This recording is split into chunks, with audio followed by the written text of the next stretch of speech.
There is nothing, only warm primordial blackness. Your conscious ferments in it, no larger than a single grain of malt. You don't have to do anything anymore.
Never, ever. Never, ever, ever, baby. An inordinate amount of time passes. It is utterly void of struggle. No ex-wives are contained within it.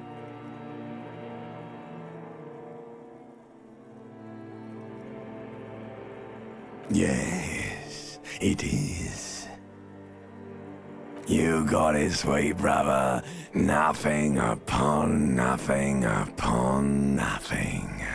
Coming right up, sir. Smooth passage.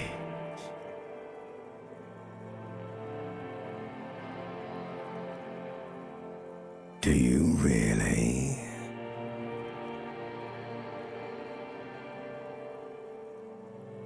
All right. Nothing down to fuck all, borough.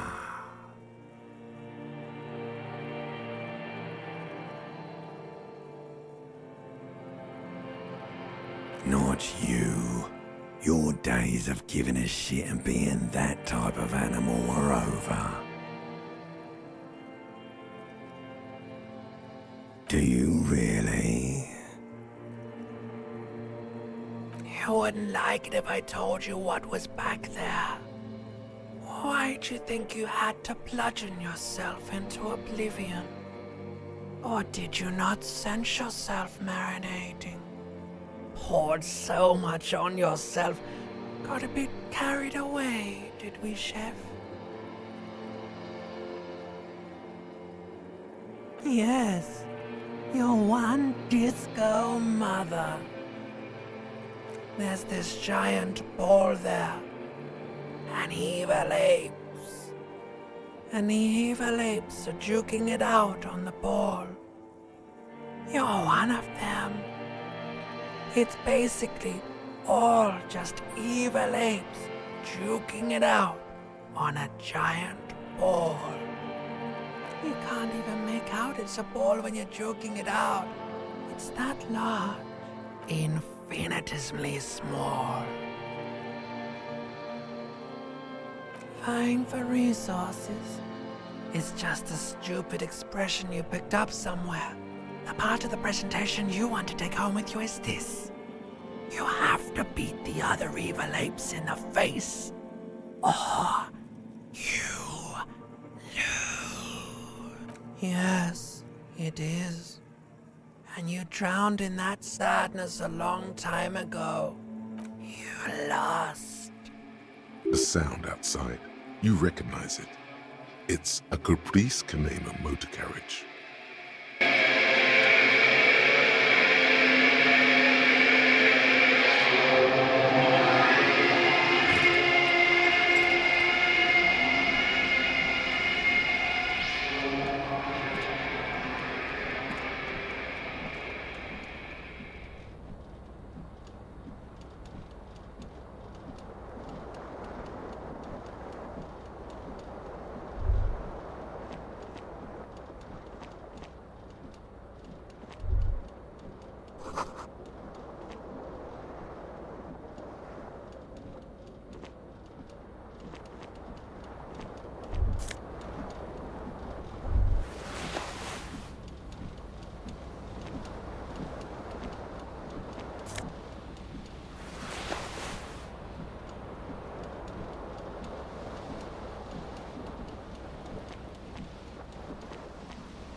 You hear a jingle.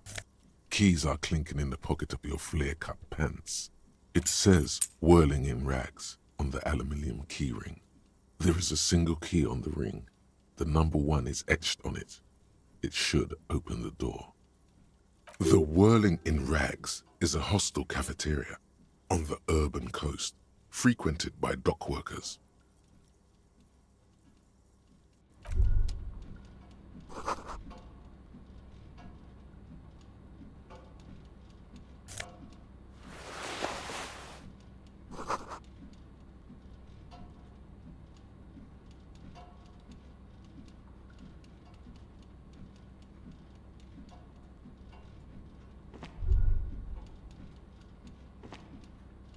A mirror hangs above a bent and broken sink.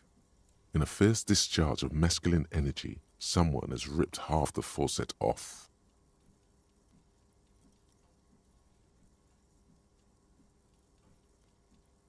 Was this not the same Elon that founds empires and lays waste to cities, virile, uncaring towards the little things?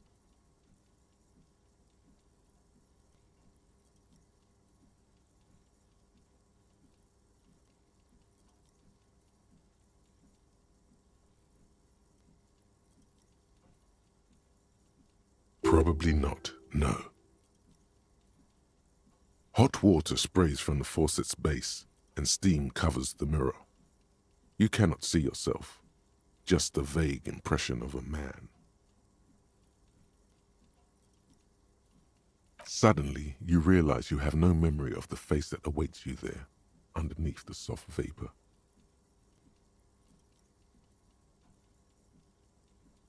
Really, all recollection of the person you are, the people in your life, and even the world you're in has drowned in a sea of blood alcohol. This was no mere night of drinking. It was a deluge of world-ending proportions. As you slowly reach your hand towards the surface of the mirror,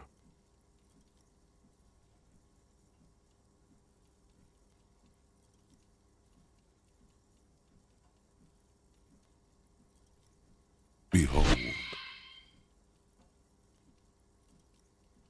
you have no idea who this thing is, do you?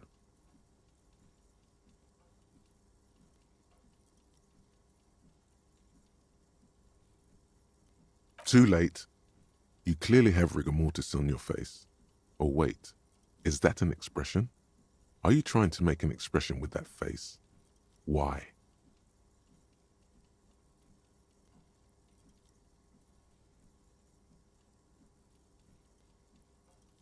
Please stop. It's horrible. You're scaring yourself. Oh my God. You can't stop. It's like it's not even voluntary anymore. You have worn that grin into your face and now it won't come off. What does it even mean? What is the emotion you're trying to convey?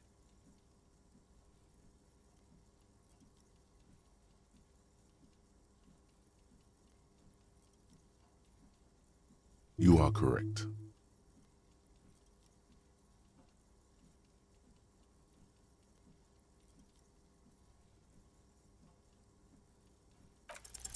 It belongs in the new, the third decade of the current century. Enough time had passed from the failure of the revolution that, for a fleeting moment, free market economy seemed like the ultimate, uncontested way of life for our species.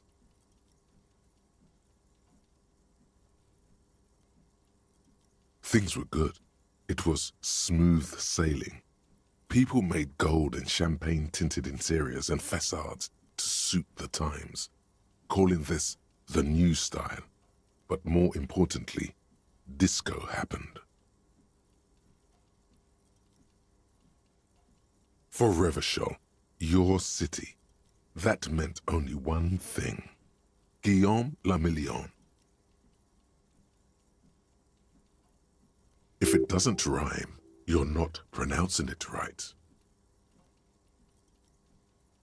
Out of the dazzling swirl of disco music, in an open-air boîte de nuit, somewhere in Revachol West, Guillaume's blonde mane appeared on the screen. He sang some bullshit. Then he made the expression.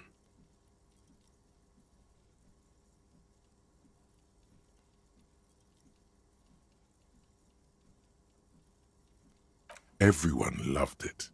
Maybe you thought some of the stardust would rub off on you. Maybe it did. Either way, it's all gone now. Only the grimace remains. Some 20-odd years. There is a vast ocean of time between right now and the expression. Looking good on you, or anyone. Humanity has run aground in that time. It's a different world now. The expression is a relic. You have some understanding of the near history of disco. The rest is darkness, aside from the useless fact that the motor carriage outside was a caprice cinema. The click is used to spur on a horse. It also features heavily in Guillaume le Million's regional mega hit, Don't Worry Your Pretty Little Head.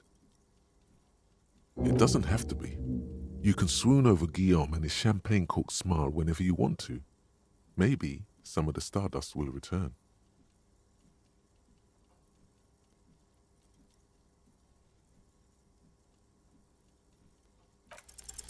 It's too late.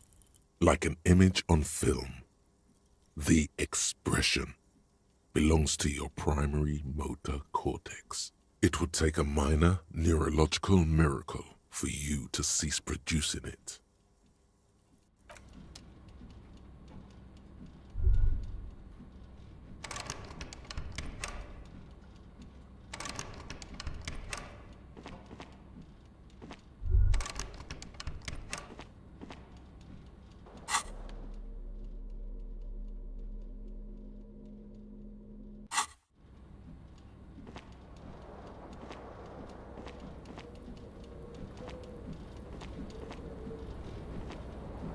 This fan has two chain pull switches. One ends in a tiny fan, the other in a light bulb. A truly horrific necktie has somehow attached itself to one of the blades. You swoop up and catch the tie. Snap! It's released from the blade. What you have in your hand is a truly hideous necktie, with 4 or 5 different patterns. The knot reminds you of a noose. A terrible mistake. Turn the lights off immediately. You can practically feel the photons burning a hole in your brain. Your eyes burn with photosensitivity. It's not good.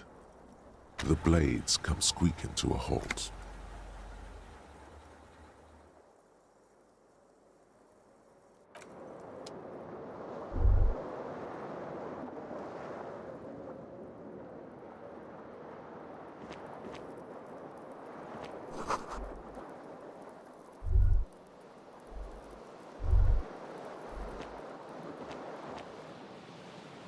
The window stands broken in its frame. Cold wind blows in.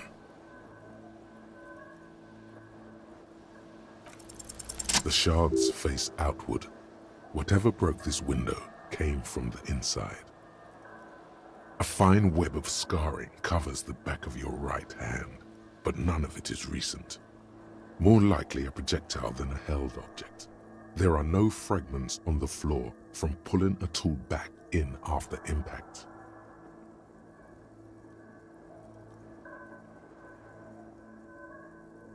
It is too large for a bullet, yet too small for a piece of furniture. You're looking for something heavy and larger than your fist, like the green shoe that's on the hat rack in the corner, which, coincidentally, is missing its friend. Congratulations, you smashed the window with your own shoe. Now you only have one. If you're lucky, you can still find the other on the balcony outside. The cool wind gushes in. Your toes curl up from the cold. The window stands broken. The morning light hurts your eyes. It's hazy, but you see the ocean and some war-torn buildings.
Hello, officer. The young woman raises a cigarette to her lips.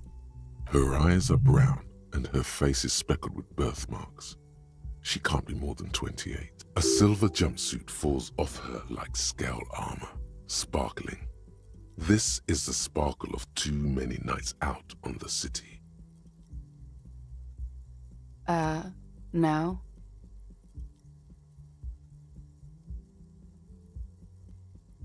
Because you're a police officer, sir.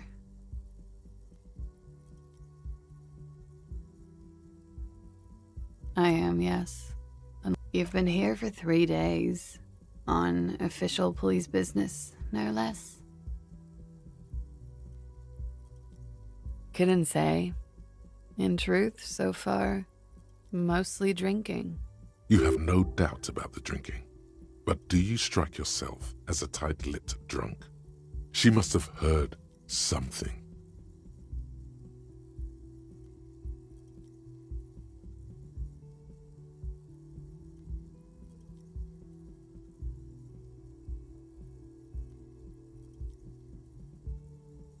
Could it be because of the drinking? She hasn't had time to put her makeup on. This is her morning cigarette. She looks tired, her beauty waning faster than it ought to at her age. Don't be so harsh on yourself. They let almost anyone be a police officer.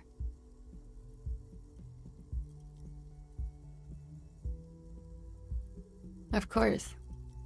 Be careful, officer. They don't like the police around here.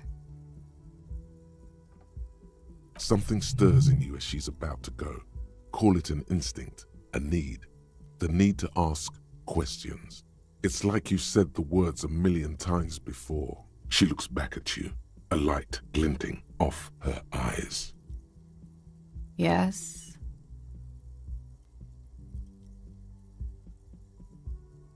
The dock workers are pretty cocky. They think they're police enough. At least here on the coast. I can't say about the rest of the city. There was the usual ruckus. Loud disco music. I couldn't say. It's impossible to hear people speaking from over here.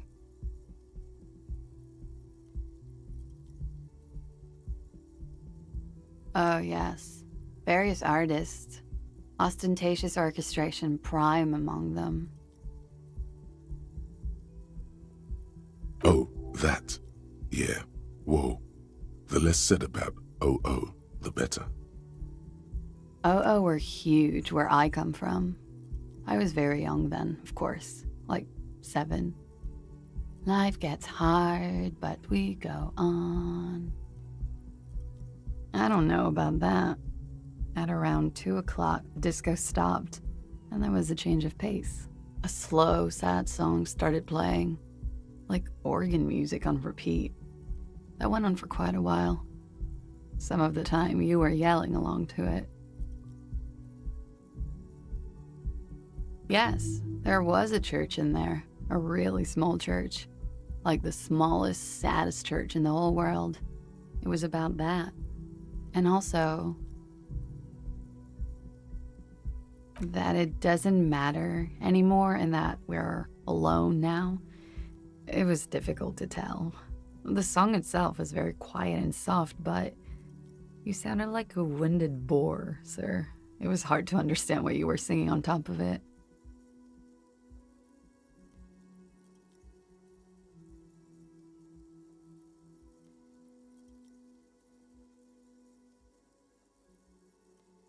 Don't be. I was going out later anyway. It didn't bother me. Then you started screaming and trashed the place.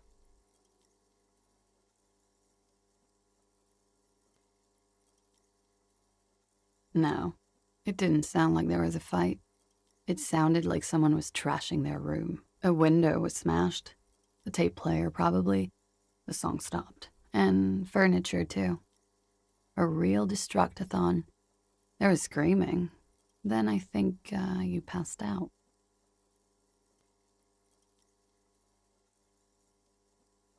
There was. I think you screamed that you didn't want to be this type of animal anymore. I may have misheard, but it was sort of memorable. I went out afterwards. Everything was quiet by then, around 4 or 5. And that was it. It's 51. The current century? Centuries don't have numbers, they have names. And this is the current one. Civilization has existed for 8,000 years, sir.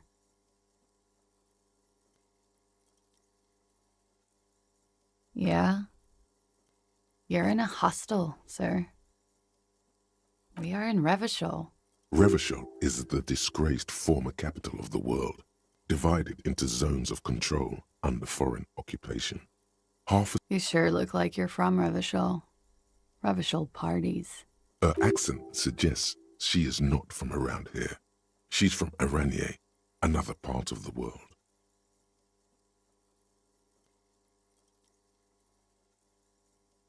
Glad to have been of assistance.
There they both are. Two identical shoes, both copiously green and indiscriminately snakeskin, like two baby crocodiles.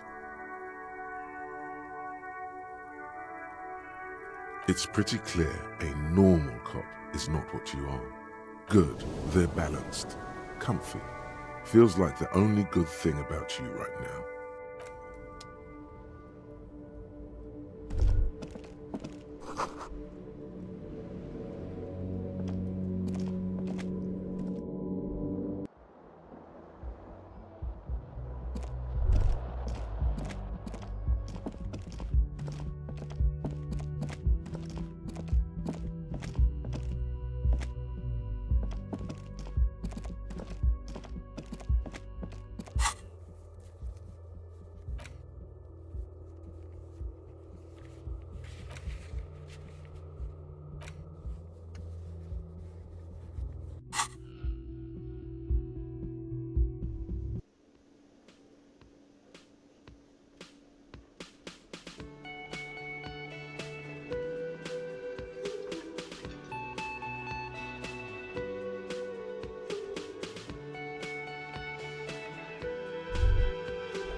You should totally sing karaoke here, the first chance you get.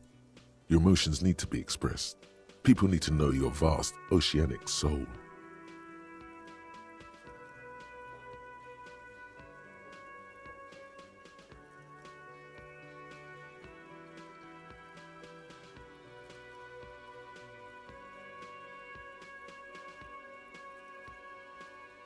Exactly. It's measured, level-headed, and it needs to be heard through a PA system by other people. You should sing the sad small church song from that tape you found. Thought it was obvious.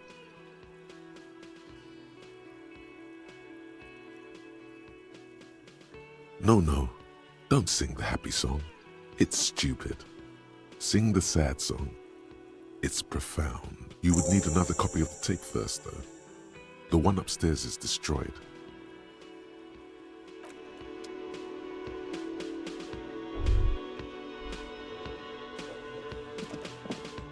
A man in his late 20s stands behind the counter.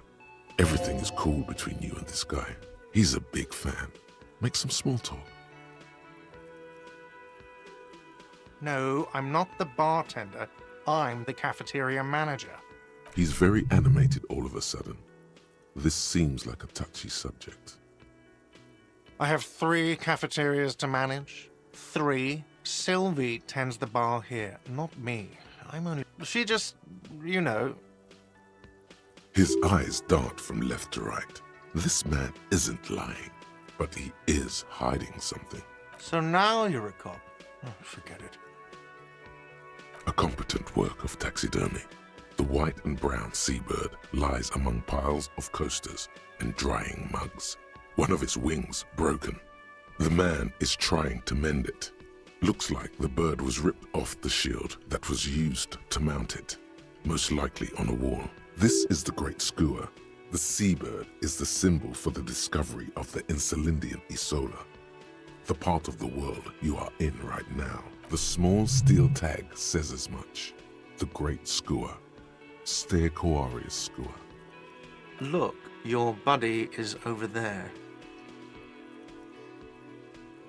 Why don't you go and talk to him, okay?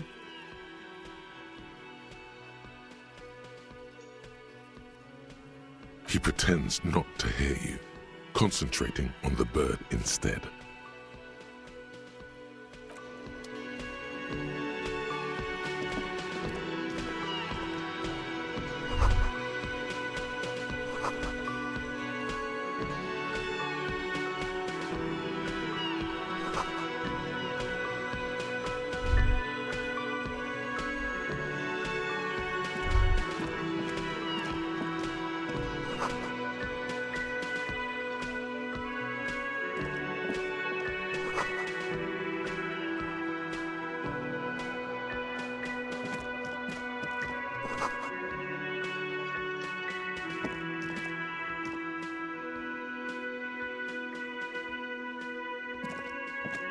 A bespectacled man in an orange bomber jacket is tapping his foot. As you approach, he narrows his eyes.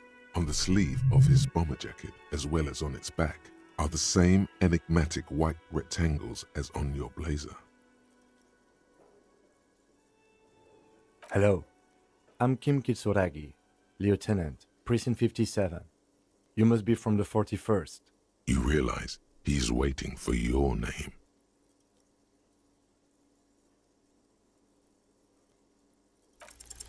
Concentration makes you squint your eyes. Your name should be deep gold and orange, like a forest fire looming on the horizon, but mixed with the stench of liquor rising from your breath. You're 2 steps closer to it, but there are still many to go. Okay then. It looks like we had a little scheduling error on Sunday. Saturday too, actually. Have you had time to talk to the manager here? What he means is, he has been trying to meet up with you for 2 days, but you have been otherwise occupied. If you don't mind, we should talk to him again. Ask him for a rundown of the area. Now that I'm here as well. I understand the scene is out back, right? It also wouldn't hurt to assure him the police are finally here. In full force, I mean. Have you mapped out the initial interviews? Okay, we'll have time for that after we take a look at the coroner's case. Have you removed the dead body from the tree? So, the body is still in the tree, where it has been hanging for 7 days straight. We should go there as soon as we are done talking to the owner.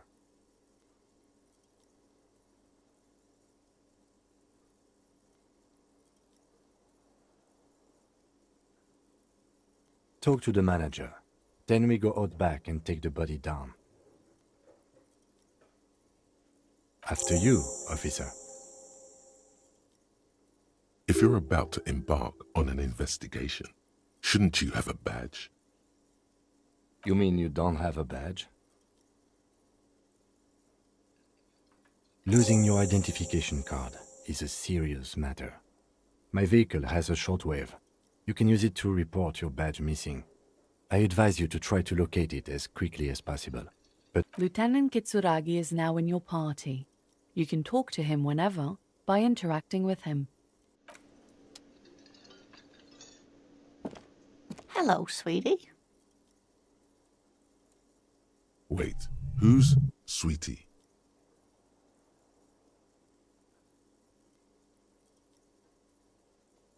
Why, you are, officer.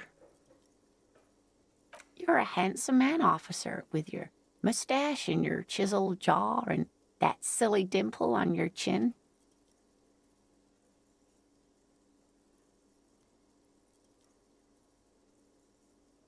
You must forgive me.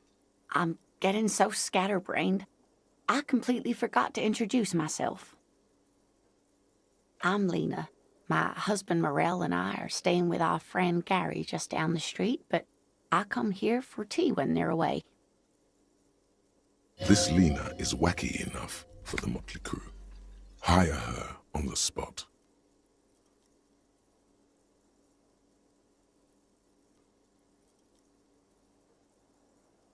Yes, dear. I'm a paraplegic. A paraplegic is someone with limited or no ability to use the lower half of their body. Paraplegia is caused by spinal cord injuries, like falling from a great height, or a grenade explosion. That's quite all right. I'm used to people asking questions. I know they're thinking about it anyway.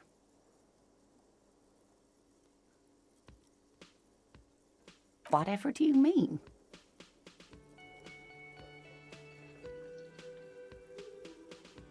Ah, yes. Probably Roll With Me by the Fletchers. People often quote the Fletchers at me.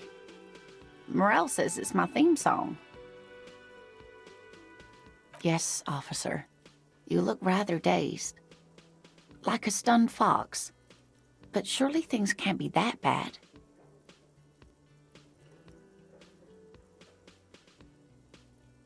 You know where we are, right?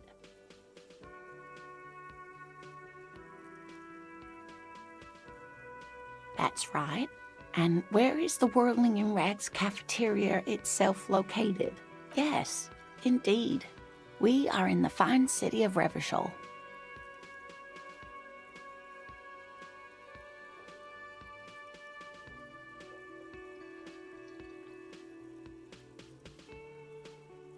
The new disco dancing. It seems like a lifetime ago. Much has changed, but it is still the most beautiful city in the world. A rare jewel set in the sand between the pines. Everyone says so, even foreigners. Speaking of history, you know what year it is, yes? That's right, dear. How splendid. Here, take this pen. Knowledge should always be rewarded. Her relief is palpable. She was getting pretty worried about you there, but now she relaxes her shoulders. I can tell that this is taxing for you, so I'll just ask one more question. What regime are we living under? What mode of government?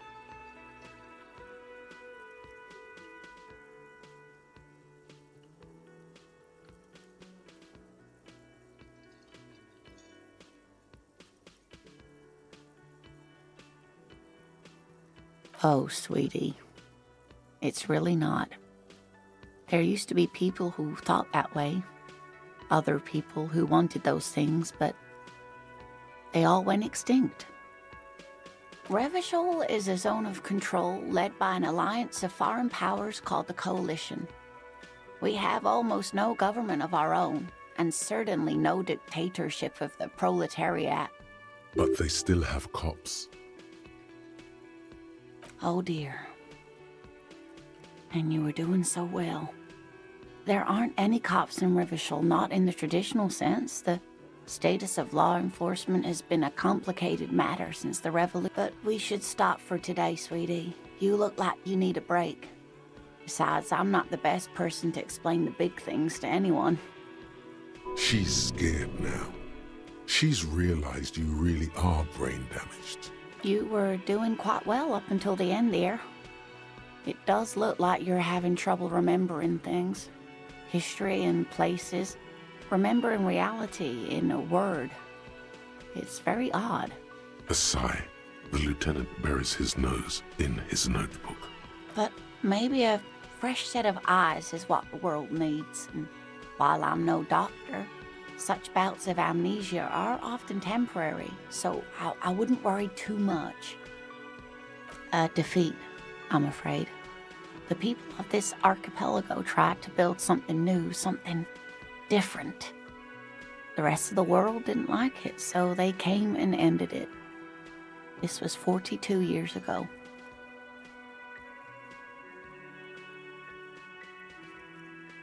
It has something to do with everything. I really don't know how to explain it better. Someone more educated in sweeping matters. Maybe you should ask. No, I'm not an encyclopedia. I won't be a guide either. I'm a detective. Of course. Then I don't know. Someone rich, maybe? Wealthy people are educated. Though I don't know where you would find a wealthy person in Martinez. That's a good point. This doesn't look like Rich Central. Of course, dear. Good luck with your case.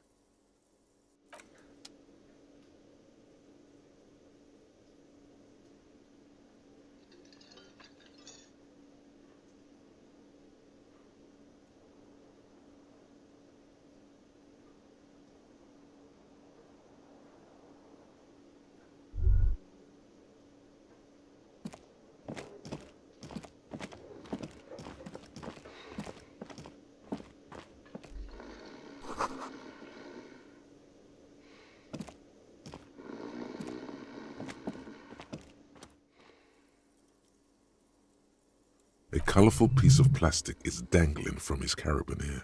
On the counter, rolled out of his open hand, you see a blister pack of headache medicine.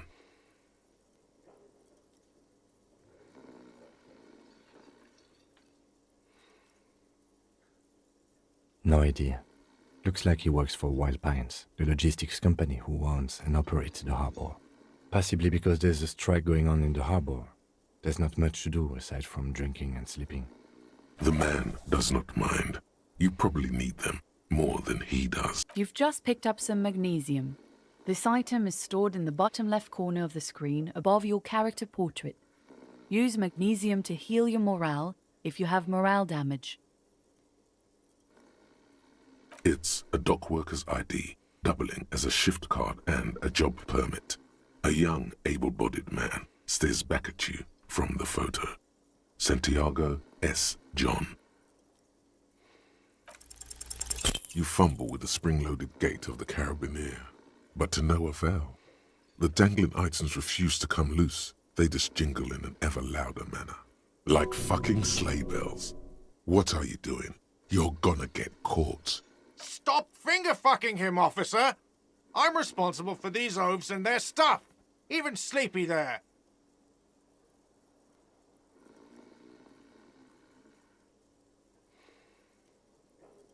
Yes, sure. A criminal. To be honest, he's correct. Police officers generally don't go around appropriating possessions from people. Let's go. It was just an idea. Come on, relax everyone. It didn't turn out well. Doesn't mean it was a bad idea, or that you shouldn't appropriate stuff.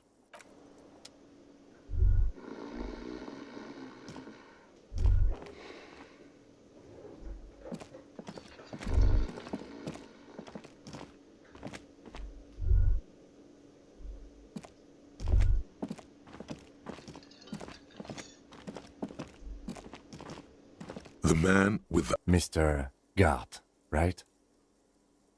Yes. I am Kim Kitsuragi from Precinct 57.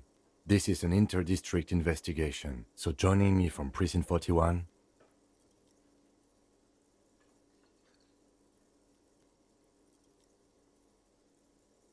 Fantastic.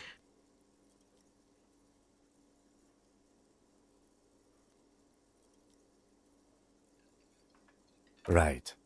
Now, I know it took us a while to arrive at the scene. It also took you a while to call us and report the dead body. It was you who placed the call, yes? No, I only just got here. It was probably Sylvie who called you. She usually works the bar here. I'm only temporarily taking over her duties. Do you have her number? As a matter of fact, I do. This sounds like something you can use to call this Sylvie later. You said you just got here. From where? Are you a local? What, of Martinez? No, I live in Jamrock. I only sometimes come here to keep an eye on the place. This is just one of the many, many cafeterias I manage. But you still know your way around, yes? In case we need directions. Yes, I know where some things are, but as I said, I don't live here. I just used to work here. And I'm not going to start working here again, if that's what you think. I didn't imply that. He probably means this is where you step in and ask your questions.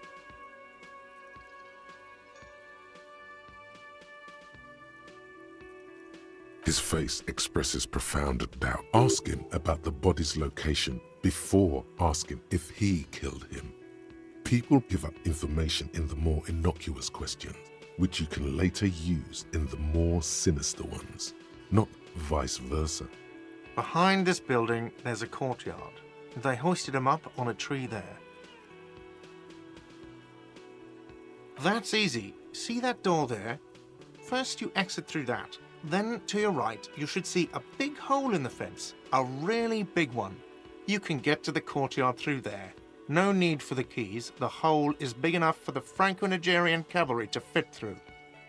This man means the heavy cavalry of the innocents Franco-Negro, sweeping over the plains and nations of the enemies of mankind. 5th century style.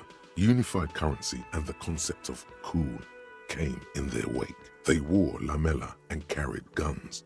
But first and foremost, Franco-Nigerian heavy cavalry was really, really wide.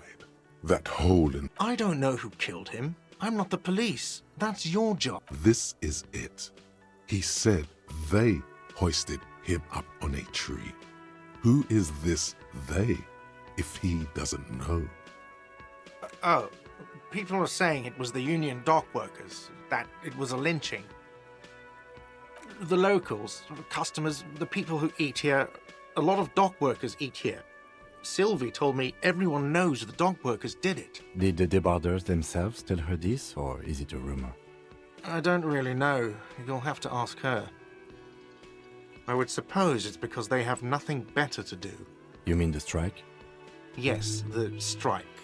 The man they hanged was a security guard for the harbour company, I hear. A mercenary. The unionistas probably thought they'd send a message.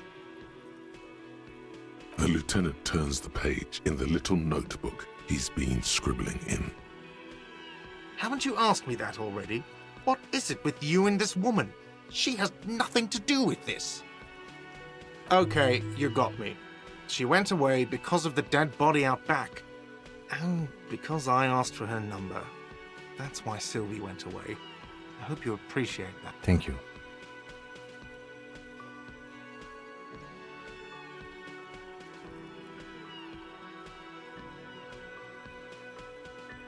I asked an employee out. She didn't want to come, but felt obliged to. It was a bad idea.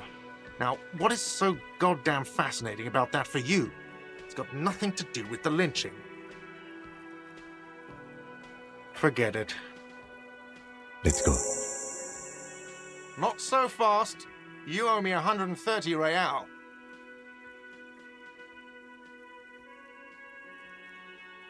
Oh, excuse me. You owe me 130 real. The IIR, or Inter-Isolary Real, is the global reserve currency. Whatever part of the world you're in right now, it's safe to assume he means you. Wow, you're a genius. Yes, that's right, money. You owe this establishment 130 real. Let's see. 3 nights at a tariff of 20 real comes to 60 real. Then there's the window you annihilated. The hole in the window was the first thing I saw when I came to work. So don't try to tell me you didn't. That will be 40 real in damages. Another thing you've annihilated is half the bar. You've run a tab of 30 real. Actually more, but we'll round it down to 30 for your hard work maintaining the stability and order of Revachol. That's 60 plus 40 plus 30 equals 130 real. And yes, real is still money. What are you, a philosopher? Money is what grown-up people use to pay for things. Things like this hostel room or 8 bottles of potent blend and 9 packs of Royal Extra. We use it for everything, really. There's a shuffle of nylon as Lieutenant Kitsuragi looks for something in the pockets of his orange bomber.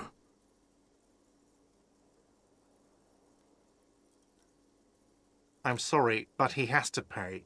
I can't let him stay here any longer if he doesn't. If he doesn't have the money by tonight, then... Officer, maybe you're better off working this from home for now. You live in Jamrock, right? It's not that far away. You mean somewhere else to run up a huge debt? I don't think so. The union squeezed most places out of business to fund the strike. You're better off home. I'm sorry I couldn't help more. You should take this up with your station. I have a shortwave radio in my car, okay? We have to get this investigation started now. Good luck. By the way, where is home? The address is coming up blank, and this place sure isn't it. But you've been at this hostel cafeteria for only 3 nights. Where were you before? You had to be somewhere. You don't really know, do you? A vague, blackened image doesn't sound like somewhere you can stay if you run out of money. You can try. Run some addresses in your head when you get the time. Maybe a street or an apartment will appear. Can I help you?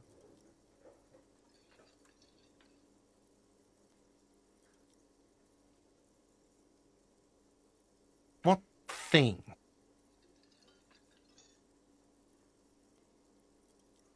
Yes, not the whole damn union, thank God. Just the nastiest and loudest faction.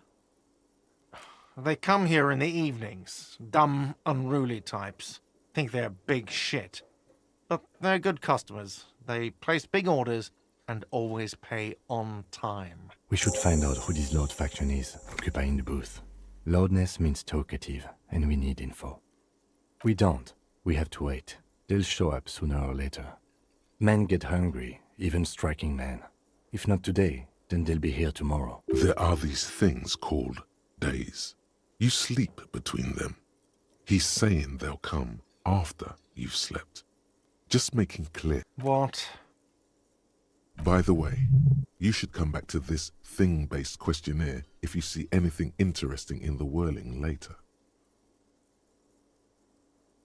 Absolutely out of the question. Absolutely in the question. First we find a sad banger. Then we sing this place to shit.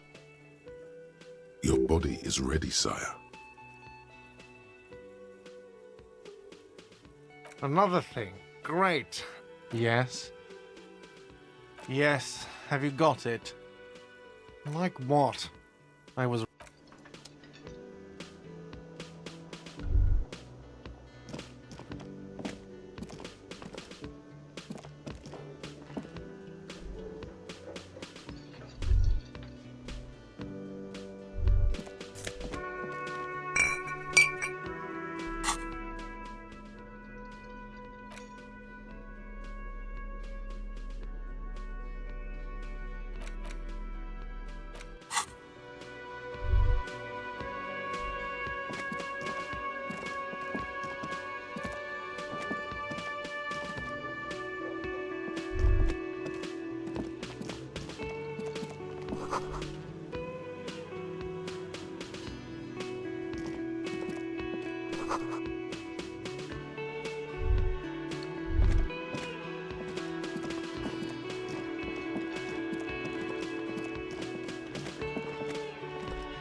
Yes?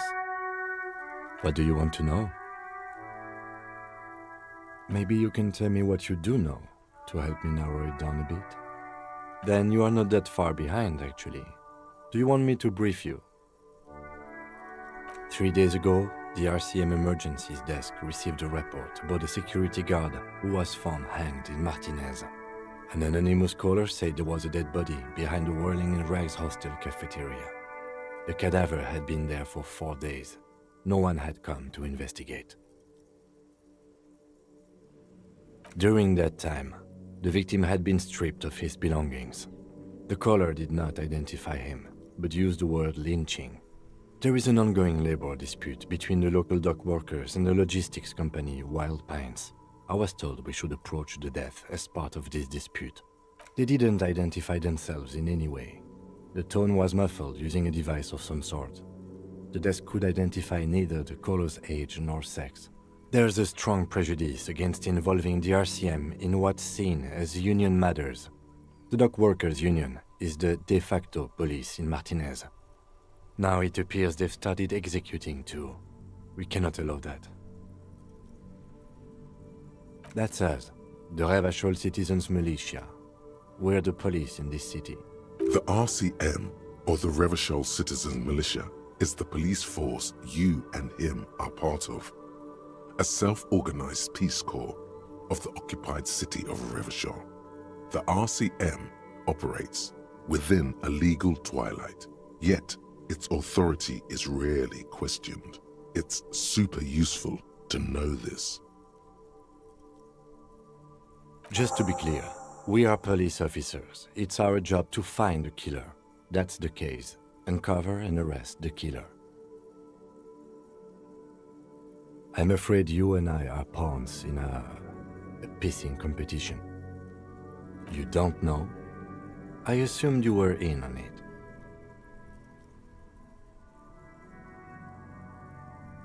Better still than an imbecile cop-off. It's just stupidity. We shouldn't waste any more time on it. If you want my take, ask me after we've inspected the victim. Was there anything else you wanted to know about the case? Good.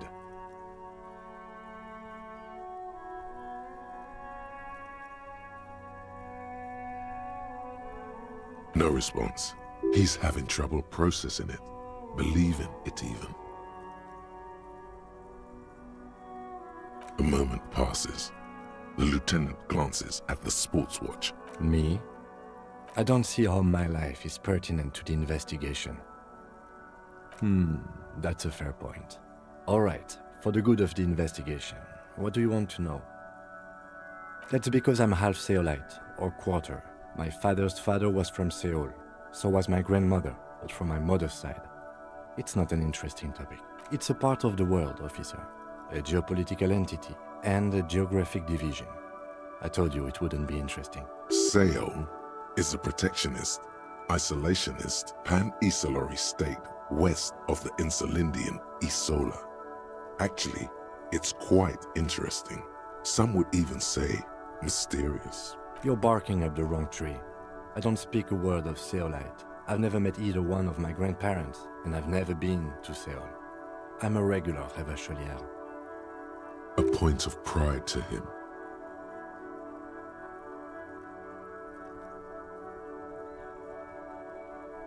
That's correct. You feel a slight urge to put the lieutenant down for this, but you can't quite muster enough testosterone. Are they? They're mostly just cumbersome. What do you mean? I have no idea what you're talking about. The lieutenant's conceptualization skills must be rather rudimentary.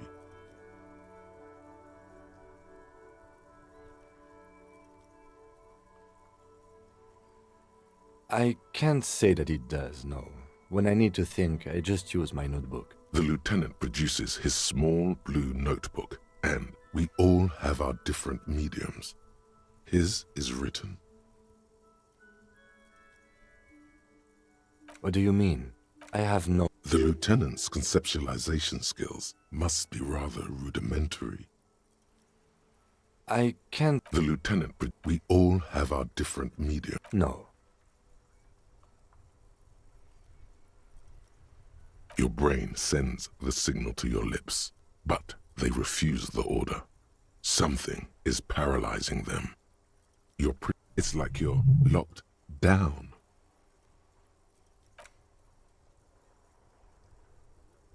The lieutenant relaxes his eyebrow, and you seem to regain control of yourself. Good. Let's change the subject.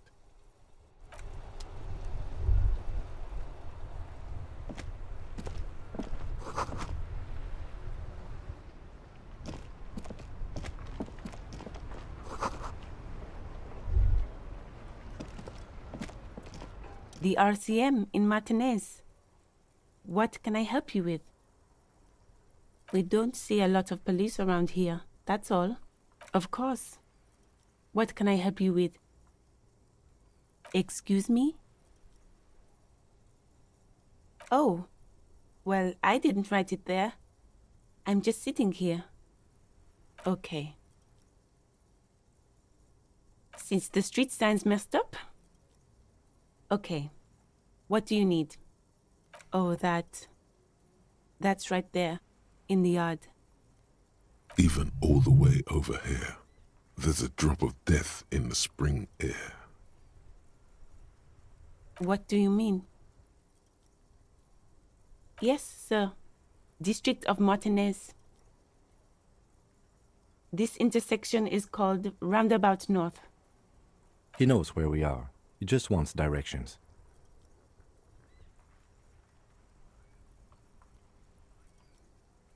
No problem. She's very well composed. Me? I am just a gardener. She hides it well, but behind the sweat and dirt there is something else in her rigid posture. Is there? The quickness of the reply certainly does not prove you wrong.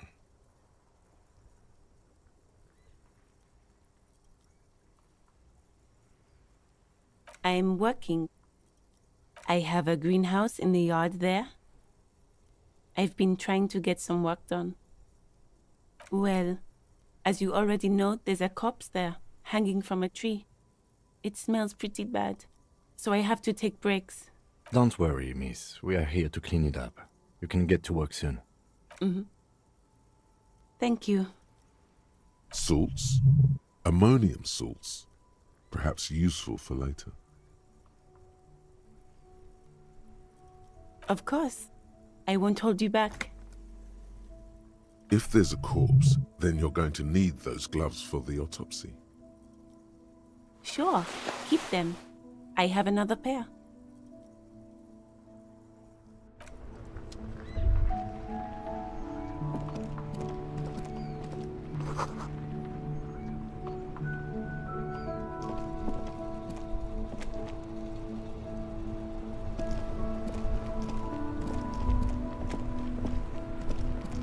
Before you stands a motor carriage.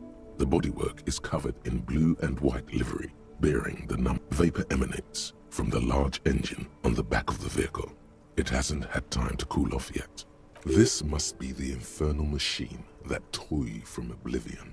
The Caprice Kinema motor carriage. In the cabin, you are welcomed by a set of steering levers, a radio microphone on a hook, a pull-out toolbox under the seat, and the soft glow of the fuel preheater gauge. A scent of leatherwork and heavy fuel oils washes over you.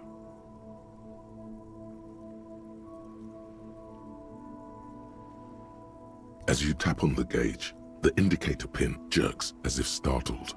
It's in the large orange sector, indicating the engine is warm. Next to the gauge is a red switch labeled. There's no use pressing the heat button. It won't start without the ignition key. Translation.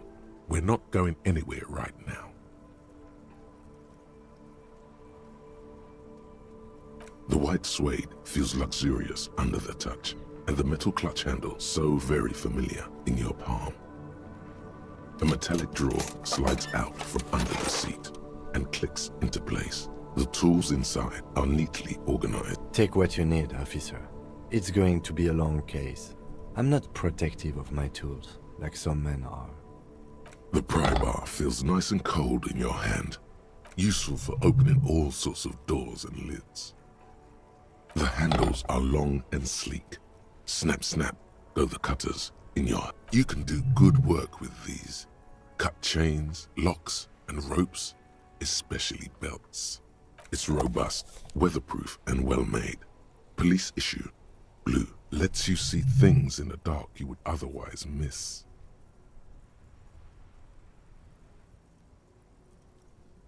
The pull-out toolbox slides back into its nest. The frequency tableau lights up, and the green button labeled Prime Line glows like a feline eye. And the soft purr of electrical kittens, radio waves cast far and wide over the metropolis. This is Precinct 57. Hello, Lieutenant. How may I assist you? Hello, Alice. Please assist our colleague from the 41st precinct here. I'm putting him on. Operating the radio is easy. Just be confident. You've probably done it 1,000 times.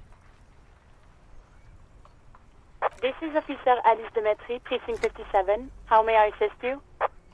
Under the green prime line, a yellow saved button catches your eye. You wonder what the lieutenant's default radio station is. Just a second, officer.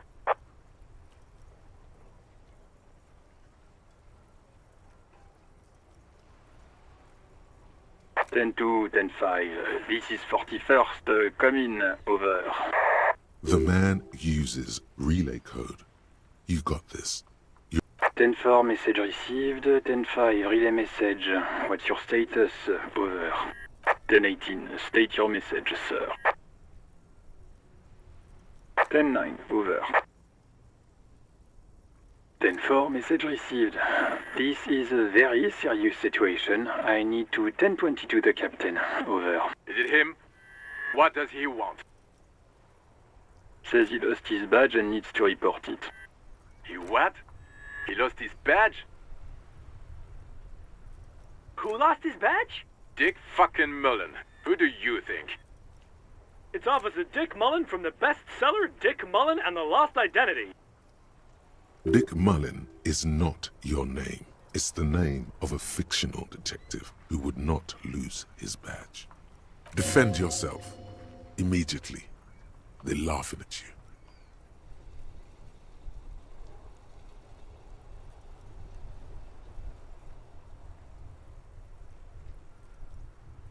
He says this has probably happened to other policemen before him and laughs sarcastically. Oh goddamn it! Is he fucking kidding? The whole station's gonna be dicked for this. Satellite Officer Vikmar is wondering if you might be joking and adds that this tarnishes the reputation of the entire station. Over. Mullen dicked us. 10-4, I hear you, officer. I'm just going to make a note here that you are in pursuit of your misplaced badge. Over. Fuck me. Mac, come here. You've got to hear this. Dick Mullen lost his badge. What's going on? Super Cop here lost his badge. He lost his what now? His badge. He lost his goddamn fucking badge. He asks you to please stop saying he lost his badge. Why? Did he find it? Sergeant Orson was wondering if you found your badge yet. You don't have a gun. He's not replying. Looks like he's still looking for it. 10-9, come again. I didn't get that. Over. New heights even for Captain Sober. Ask him. Ask him if he's lost his gun, too. Sergeant Orson wants to know if you lost your gun too. Check your pockets. Check your... Holy fuck. You don't know where it is, do you? Okay, it's gone. Your gun is most definitely gone. 10-9, come in, officer. Did you get my question? We were wondering about your gun. Over. 10-1, you're breaking up. 10-9, repeat please. Over. Lying over the phone, it's easy. Just say it like it's the truth. He says he didn't. Thank God for that. That would have been a nightmare. I don't even want to imagine the poor prick who has to relay that kind of news to the captain. Losing his badge is bad enough. Tell him to find it, and fast. We can't have some gangbanger running around with it. We're all glad to hear you've not lost your gun, officer. You need further assistance? Over. 10-4, I know I already wrote it in a report, but it will stay on my desk for a few days. Over.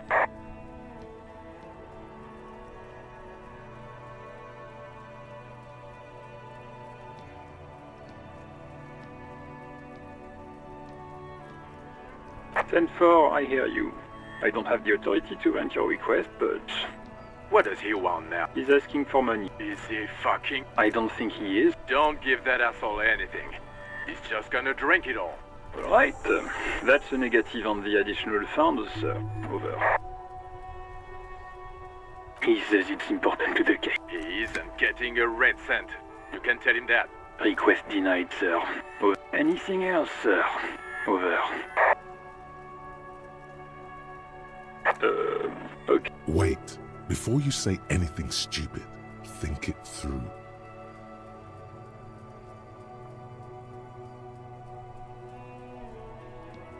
Be smart about this. Ask if he's there alone. 10-4, sir. I'm not hearing your question.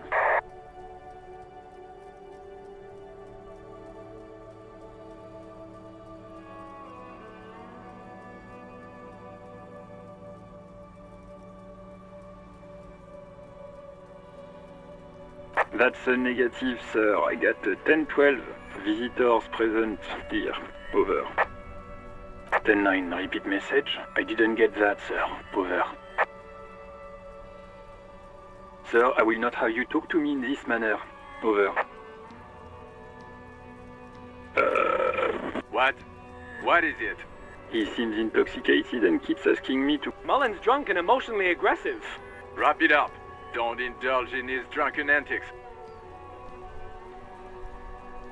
10-4. Does he actually want something or is he help? He asked if he ever told me. For God's sake, cut this shit out!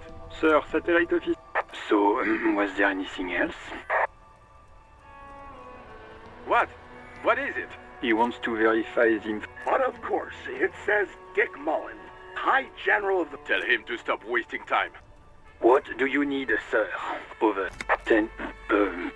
Excuse me, sir? Over. No, sir, I haven't. You're not really keen on mentioning your home life, so I've always assumed things weren't that good on that front. Over. Understood, sir. Roger that. 10-10. Over and out. This is Precinct 57. How may I assist you? Of course. What is the number, officer? Yes, hold on. Her number is 005 1944 298. Received. Hold on, officer.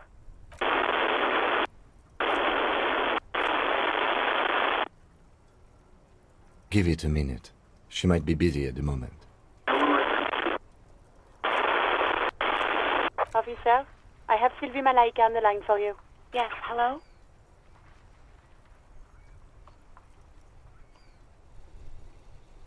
Oh, right. Hello, officer. What can I do for you? No, not me. What? Of course it bothered me. But I thought the union already knew about the court. No one calls the police. The union would get angry. You know, what the union says goes. People listen to them and they take care of their own, which is like everyone here. Legally, no. In reality, yes. Martinez is de facto policed by the dock workers' union.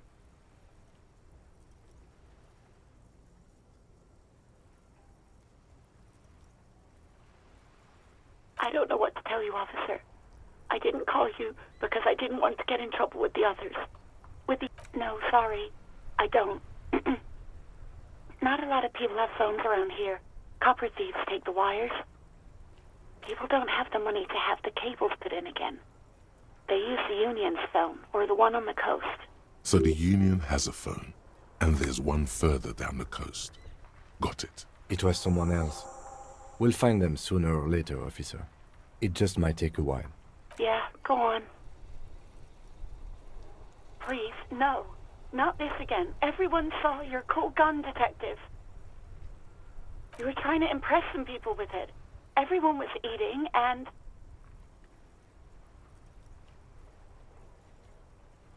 You were waving it around in everyone's face, begging them to describe it. You said it calms you, and then you started making suicide jokes. It got pretty graphic. Oh, those again. I have been trying to wean you off them. You know, when you put your gun, your actual gun, on your temple and pretend to shoot your brains out, off of that, people don't like that.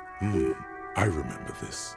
You were screaming things like, "My brains are all over the wall," painting them red.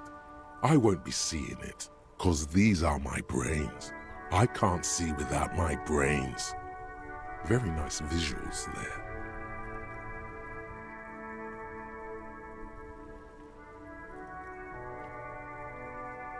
No, please, no more suicide threats. Thank God you don't have that stupid gun anymore. There are way more inventive ways than a gun to leave this world. Me neither. No idea. All I know is next you were waving around money instead, saying things like, big bucks cannot lie, and guns can't buy money, but money can always buy guns. It almost looked like you pawned it. But believe me, I did not ask. Yes, I know who you are. You're a police officer. The law. This exact conversation has happened before.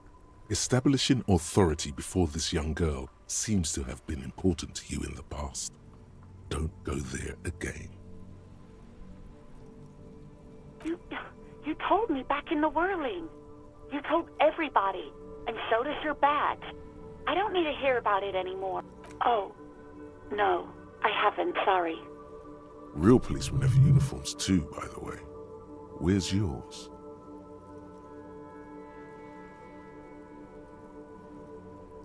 He's in plain clothes, voluntarily. It's different from not knowing where your uniform is. Uniform? I never saw you in any uniform. You had your things on. The disco things. You mean, why did I leave the bar? Honestly, I'm not really Why not?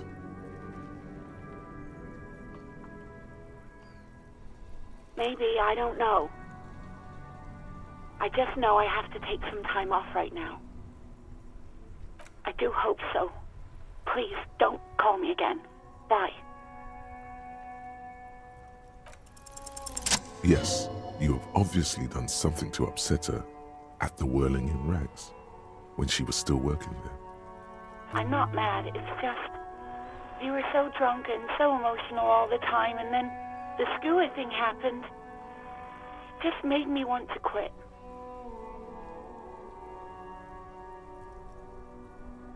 The stuffed bird, the great skua.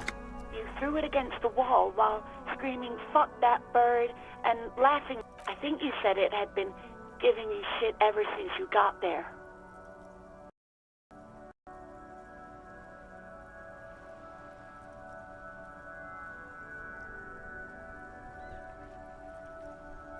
Yes, well...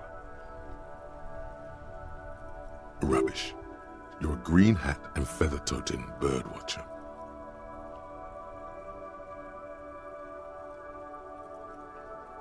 Or a cop with brain damage. One of the two. Yes, obviously. You were the worst client I've ever seen. And I have seen so many assholes in this place.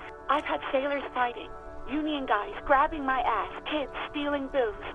Once a guy was glued to the karaoke machine every night for 2 months. But you... well, you were worse than all of them. Honestly, you were getting borderline aggressive. Even about little things like not turning down the volume at 3 a.m. I even liked one of those songs you kept listening to on repeat. No more. I hate it now. We Go On by the O.O. I can't listen to it anymore. You've turned it into a parody. To hell with that song. Then there was your room. Your project. An experiment to see how bad it can get in there. I tried to send the cleaner, but you wouldn't let me. Threatened to make me understand. I had no idea what you meant, and I don't want to know. And then screamed something about how you're a piece of shit human being, and why does anyone even let you work as a policeman? That you'd fire yourself, but you can't even do that. And then I had to deal with your toilet.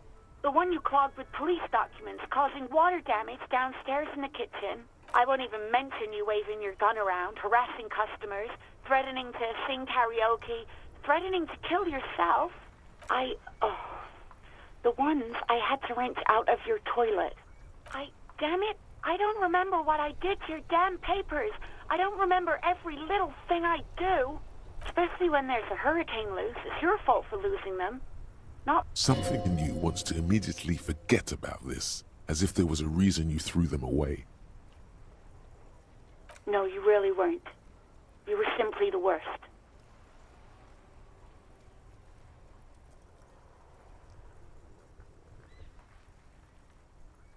God, I knew I shouldn't have brought it up. Just try not to call me again, and let's pretend it never happened. Wait, really? No, this is absolutely not true. I like Guard. I really do. No, I was actually flattered. I've always liked him. It was just bad timing. With the corpse and all that. There's a pause. You can almost see her on the other side. The telephone cord coiled around her index. I didn't know what to say to him later. Then you came and destroyed the place. So I left without explaining. I should have told him, maybe. Okay, but please don't mess it up. Please don't take out your gun or something. All sorts of things. From disco, rock too. So much disco and rock. Yes, that's the one you like to sing along to the most. The later it got, the more that one came on. Interesting. You still have to find a copy, though, before you can blast it. You hear a sigh of relief on the other end of the radio. Anything else I can help you with, officer?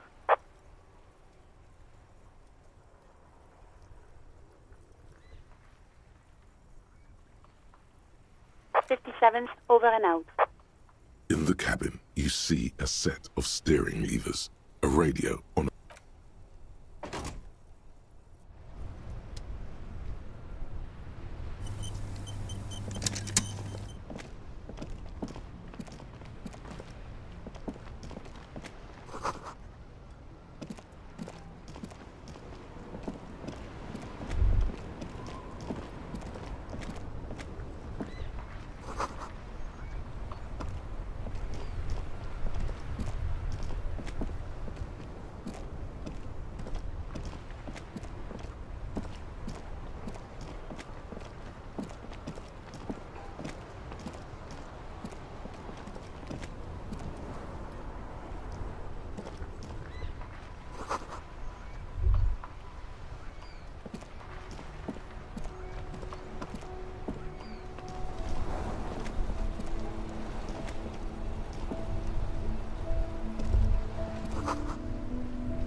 Life doesn't need to be a struggle. I'll be with you in a moment, officer. Let me just finish my sandwich. Talk to Angry Hard René first.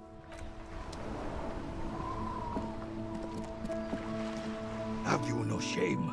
Whining about your back every time you bring out the measuring tape. René, you're a man with a fork in a world of soup. Please, let's just try to enjoy the game, all right? I'm trying. These manly men are playing balls. This is a ball game. Grab a ball and play it. Don't ask questions. No, you got this. There's the ball. You're the game.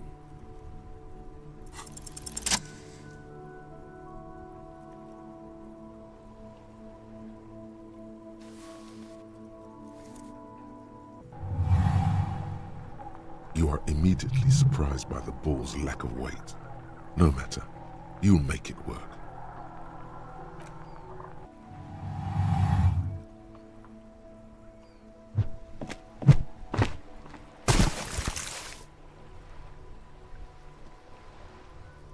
Merde!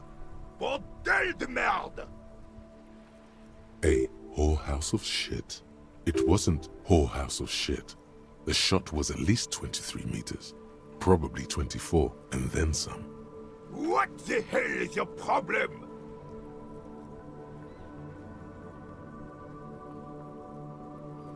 You vandalized our game, son! We can't play pétanque with 5 pool!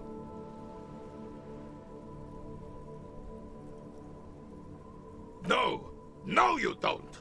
Our pétanque game is ruined! Take it easy, René. This is just a misunderstanding, isn't it, officer? No harm done. Of course there's harm done, you orange slug! You owe us a goddamn bull! Good! Mistakes are forgiven, when men at least try to right their wrongs. I believe you will try. Now why did you approach us? Yes, why did you come here? It's unlikely. You never know. He might know something. This is a good vantage point. Unfortunately, I don't. Unlike most of the locals, I have no qualms about assisting law enforcement. But this affair has passed me by completely. In Martinez, the union is the law. So can you really blame them? Cop is a pejorative term. I don't have a problem with policemen.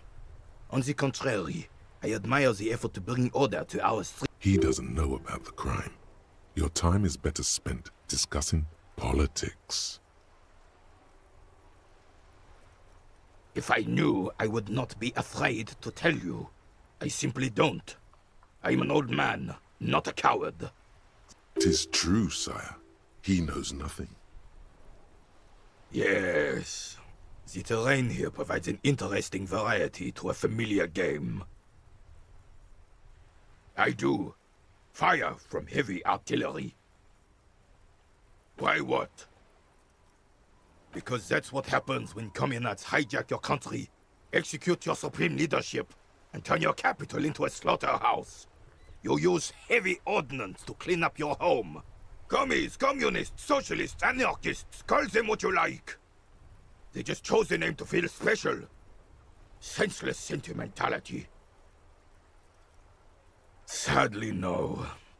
It was the foreigners who brought them to their knees. We fought valiantly. Too valiantly. So valiantly we should have fought dirty, like they did with their suicide sex cult propaganda and mad anarchist women strapped to shrapnel bombs. We didn't though, and we lacked caliber. God bless him, but the suzerain's cannons simply weren't big enough. It was probably a bit more complicated than that.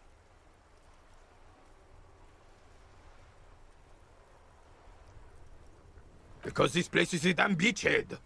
Had to soften the commies up first. Yes, the military coordinated amphibious landing to take back Revachol. Martinez was used as one of the 3 footholds in Revachol during Operation Deathblow in 08. The other 2 are off in Stella Maris and the Delta.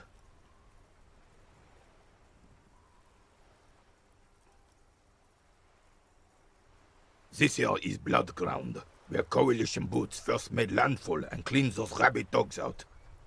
Most likely, we're playing pétanque on their mangled corpses. Blood ground. You got old René going there. Like he isn't hungry enough already.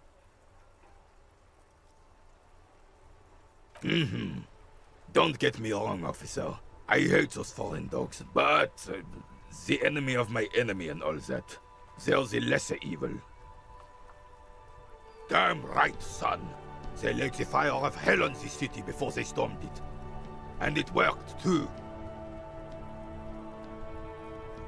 The rest of the city got cleaned up, but Martinez they keep as a monument. And now the Union Socialists are practically running the place. Well, it's your own damn fault. You, we, the coalition, Revachol, whoever you want to blame, never finished the job. Officially, the party never surrendered. Of course they still hold influence. You don't even begin to truly understand the players at the table, let alone the specific circumstances surrounding the... What do you think?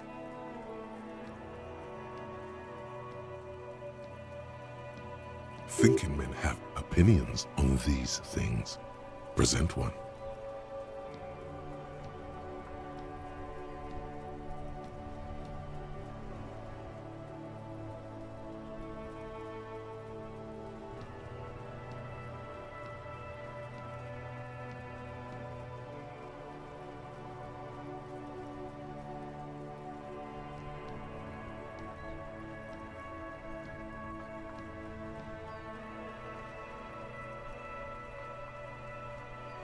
Preposterous! Surely you don't mean it. I'm just sorry it had to be them. After 8 years of fighting those commie hyenas, boiling cats for food and drinking my piss in the mountains, I would have preferred if the Right Honorable King Guillaume returned through Revachol. or even if that damn clan Frisell had risen from the grave and led us. Sadly, that was not the case. Instead, all that is just, holy, and beautiful in the world was wiped away, and now it's neon signs with toothpaste ads everywhere. Foreign influence peddling garbage and stupid music on the radio. This is just what the commies wanted. A true king in both blood and mind led Revachol before Frisell. He would have been better, but the damn commies drove him into exile. Some manner of self-deceit is present in his thinking. Sounds like this Guillaume abandoned him, and he doesn't want to admit it. Damn Frisell. He was the king we couldn't protect. The Carabineers failed him, and the crown. He died in the hands of the Hyperlay, in a very public execution. He slouches as he says that. It makes him smaller, admitting they left the king to the mob.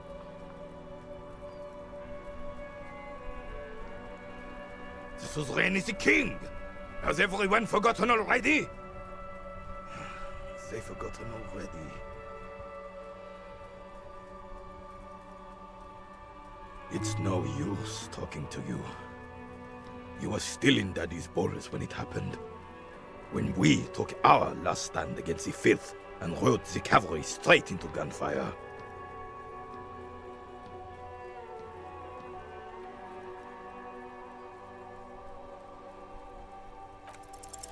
All you observe is a veteran refusing to let go of the past and his old uniform. This is not uncommon. This is the uniform of the Royal Carabineers in service of Frisell I, Guillaume le Lion, and the valiant King Philip V before him. Don't you mean Frisell the Fan? You do not speak his name, Craven, although he was a clown. But he was our clown, ours to ridicule. There's something you missed. You will get to it. Don't worry.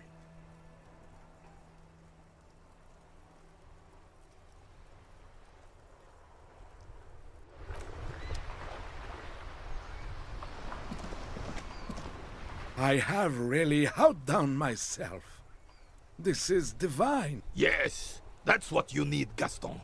More padding on. René, hello, officer. How might I be of assistance on this fine day?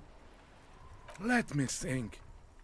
I heard someone was hanged and left on a tree for a week, but that's all I know, really. No, officers, I'm sorry, and I really would like to assist. You are both good guys. Then help them, you wimp. You have plenty of shoulder with the ghost caviar in the Union.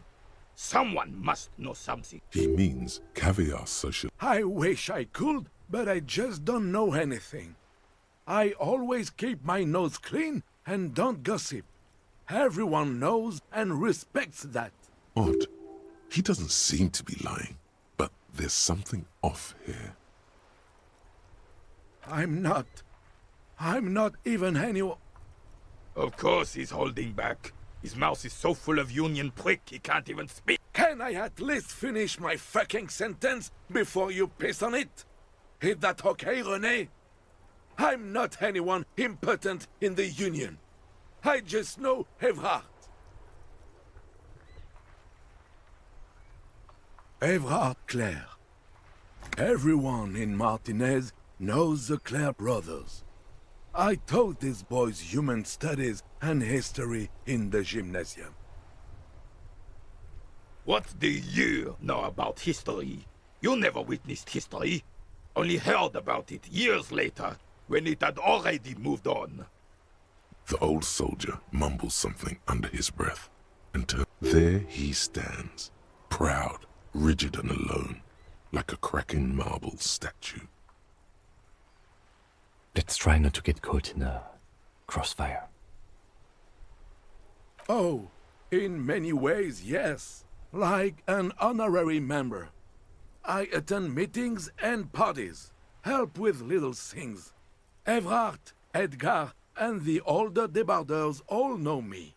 Not in the technical sense, I don't have a vote or a membership card, but Evrard keeps me on the payroll, just for the little things. So that's what it was before. Him hiding something. He tries to make it look like he's a big deal in the Union, and now the illusion is disintegrating before your and Renee's eyes. He doesn't know anything, because no one tells him anything. He's an outsider. Of course he's not a member. He's not a member of anything. I knew that. He's a Weservein. Turns to where the wind blows and tries to look important. I hate the socialist rabble, but even siding with them is better than living your entire life on the fence. Never committing to anything. Pick a damn side already. Writing work mostly. Occasionally, he needs something written, and I happen to have a way with words, people say. Oh, nothing official, I assure you. Just essays for the newspapers. About Martinez and how things are and how they could be. Evrard and I have these long talks where... Well, he tells his little pen man exactly what to say. It's commie propaganda, plain and simple. You should be ashamed of yourself. I don't even consider myself a regular socialist. Politics is not really something I involve myself in, officer. Officer, I have a vivid imagination. And like I said, I have a way with words. That's enough. He just fluffs it. Of course. Don't sink into anything. Don't sink into any fight. Only sink into your couch.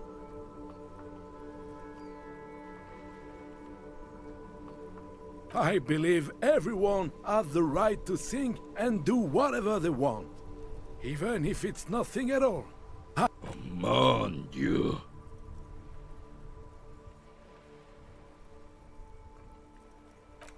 No, thank you. For being consummate professionals. You'll have this case wrapped up in no time. Sure, officer. No, I'm sorry, officer, but I really don't share food. Nothing personal, it's just a principle. The only one you have. The sandwich looks like a culinary wonder.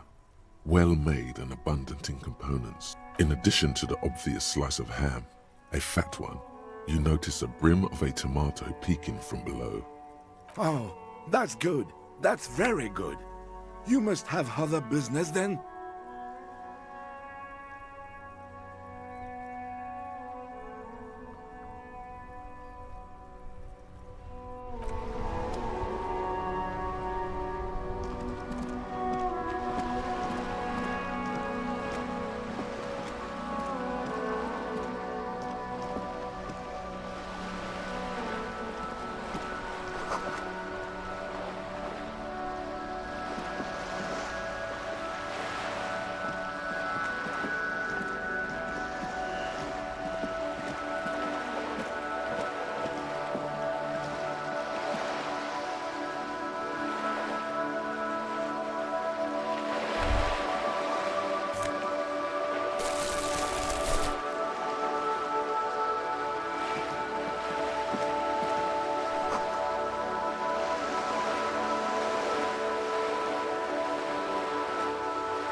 This coin-operated viewer is facing south.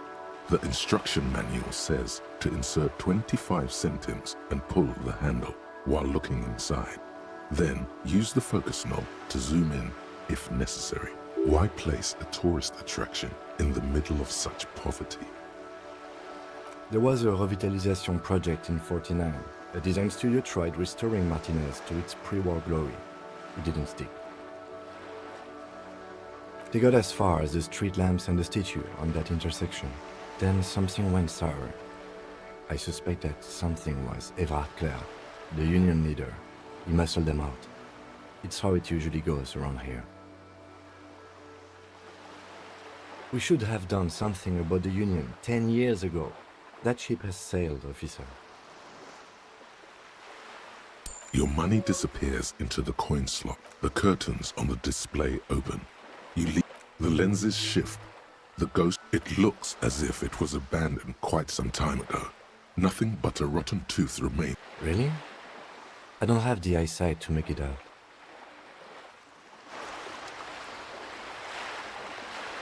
This coin-operated viewer is facing south. It has given up all its secrets. There seems to be a sunken...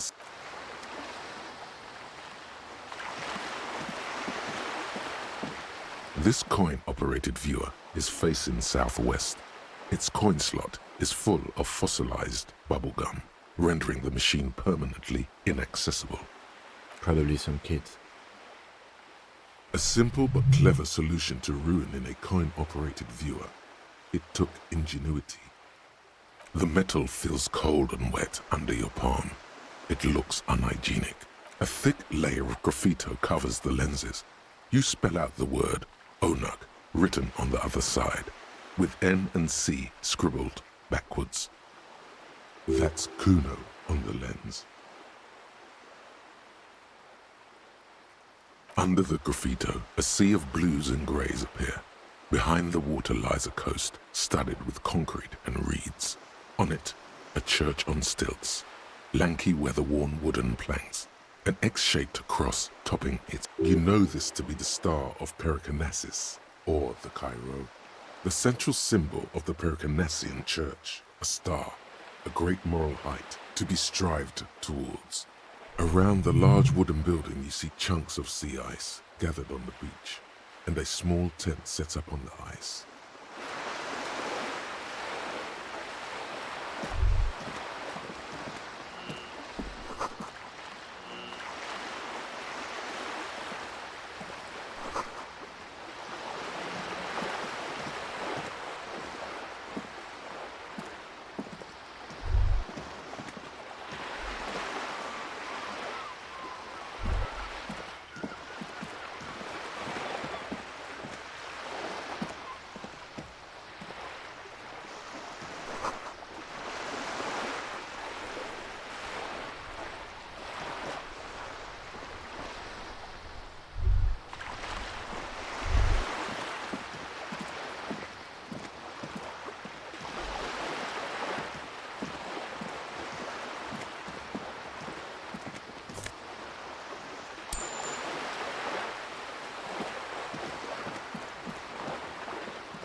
Hello, sir. Step right in. The store is open. Are you interested in a new and exciting book? Okay, sir. I'll try to answer any questions you have. I hope they're about books. My name is Annette, sir. My mum, her name is Plaisance. She owns the store. She's inside minding the register or organising the stock. Feel free to step in and browse our wares. I'm signalling that the store is open. Otherwise, people might not know. They'd miss out on the crime, romance, and biographies of famous people.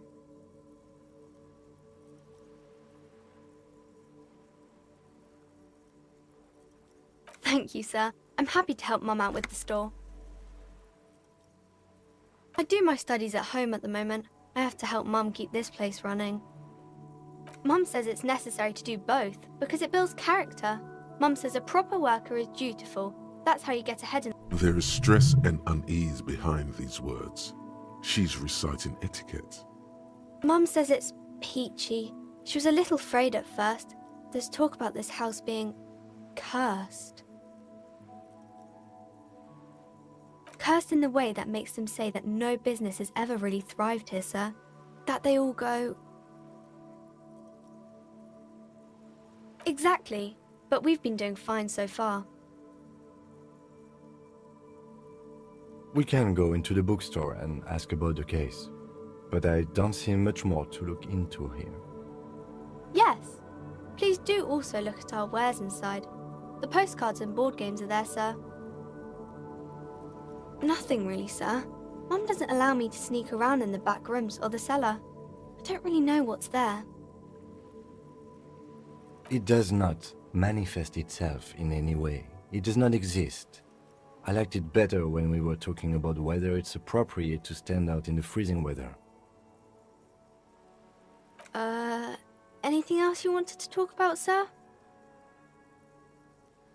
Maybe I can tell you about some of our books instead.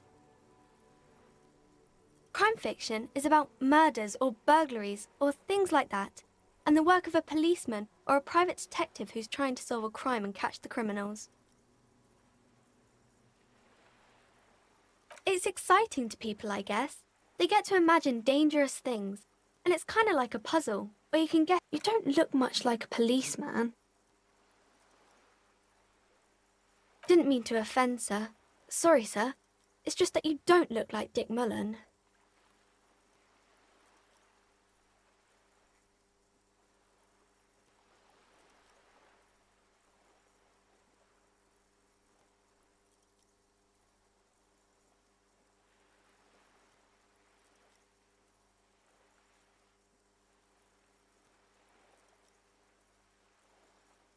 Head, yes. No, your mind. Not head, child. Heads.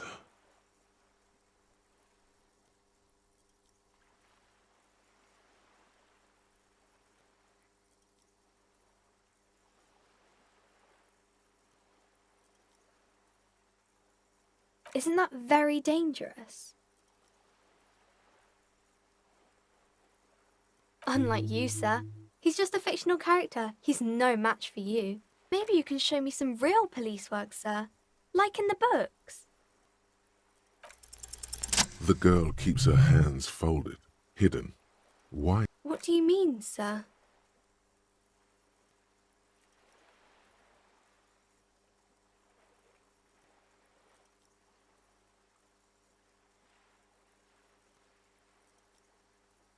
She looks around anxiously. Her hands remain folded in front of her. She doesn't want to show them. The lieutenant stands by, looking at the two of you with little interest.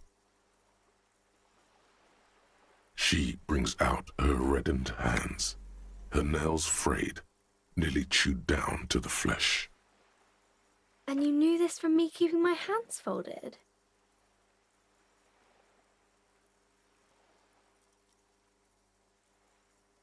Well, that proves nothing. Anyone could do an easy deduction like that.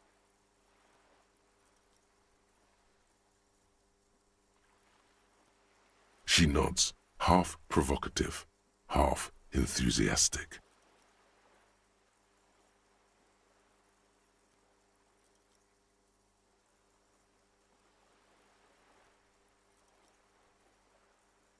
Maybe so, sir.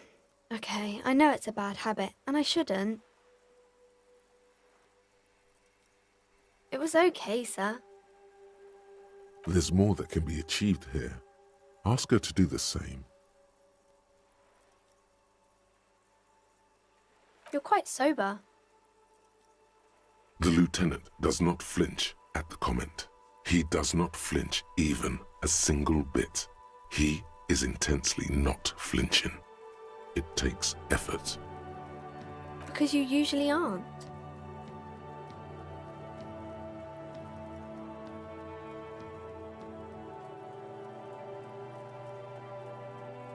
I sure hope you are, sir.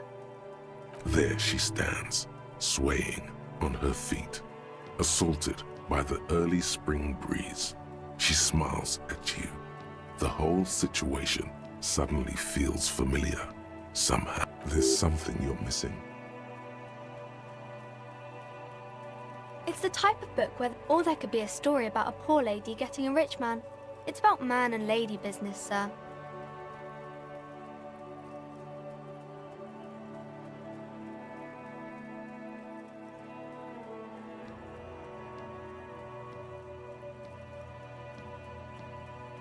haven't read many of those. Maybe you should ask Mum.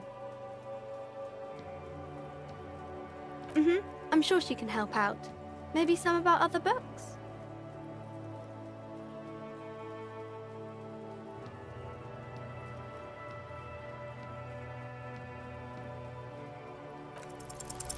You have absolutely no idea.